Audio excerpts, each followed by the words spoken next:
राधे राधे दोस्तों, आज के हमारे इस वीडियो में हम आपके लिए अजा एकादशी की व्रत कथा लेकर आए हैं। एक समय की बात है, कुंती पुत्र युधिष्ठिर ने श्री कृष्ण से पूछा, हे भगवान, भाद्रपद कृष्ण एकादशी का क्या नाम है? इस व्रत को करने की क्या विधि है? कृपया करके आप मुझे इस व्रत की विधि, कथा और इसका महत्व सुनाइए। भगवान श्री कृष्ण कहते हैं, धर्मराज, भाद्र कृष्ण पक्ष की एकादशी का नाम अजा एकादशी है। यह समस्त पापों का नाश करने वाली है। इस एकादशी के दिन भगवान श्री हरि विष्णु की पूजा की जाती है। जो मनुष्य इस दिन श्री हरि विष्णु की पूजा करते हैं, उन्हें वैकुंठ की प्राप्ति होती है। आइए अब मैं आपको अजा एकादशी की व्रत कथा सुनाता हूँ। सत्यवादी हरिश्चंद्र नाम का एक चक्रवर्ती राजा राज्य करता था। उसने विश्वामित्र को दक्षिणा चुकाने के लिए अपना सारा राज्य त्याग दिया, साथ ही अपनी पुत्र तथा स्वयं को बेच दिया। वह राजा चांडाल का दास बनकर सत्य को धारण करता हुआ मर्तकों का वस्त्र ग्रहण करता रहा, मगर किसी प्रकार से वह सत्य से विचलित नहीं हुआ।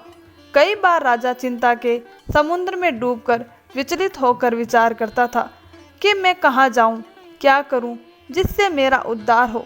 इस प्रकार राजा को कई वर्ष बीत गए। एक दिन राजा इसी चिंता में बैठा हुआ था कि गौतम ऋषि वहां आ पहुँचे। राजा ने उन्हें देखकर दंडवत प्रणाम किया और आप बीती सारी दुख भरी कहानी सुनाई। राजा हरिश्चंद्र की यह बात सुनकर गौतम ऋषि कहने लगे, राजन, आज से ठीक 7 दिन बाद भाद्रपद कृष्ण की एकादशी आएगी। इस एकादशी को अजा एकादशी कहा जाता है। आप विधि पूर्वक इसका व्रत करें। इस व्रत के प्रभाव से आपके समस्त पाप नष्ट हो जाएंगे।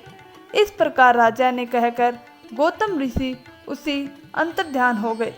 राजा ने उनके कहे अनुसार एकादशी आने पर विधि पूर्वक व्रत किया, जागरण किया। इसी बीच राजा हरिश्चंद्र का पुत्र रोहित श्याम के डसने से मृत्यु को प्राप्त हुआ।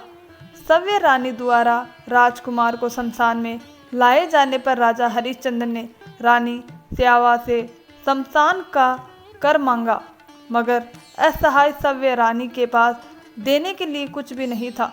इसीलिए उन्होंने अपनी चुनरी को चीरकर शमशान का कर चुकाया। अजा एकादशी के व्रत के प्रभाव से राजा के समस्त पाप नष्ट हो गए।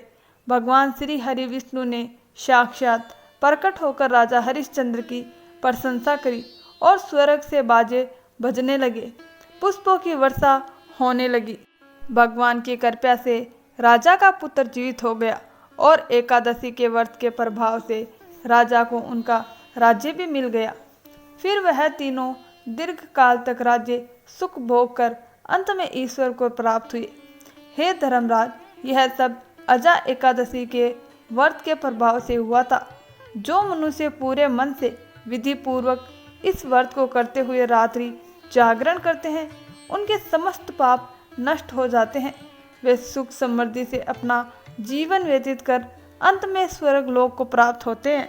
इस एकादशी की कथा को सुनने मात्र से अश्वमेघ यज्ञ का फल प्राप्त होता है। जय श्री हरि विष्णु।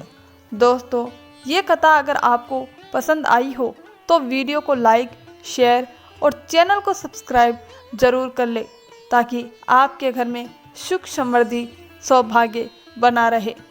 धन्यवाद दोस्तों।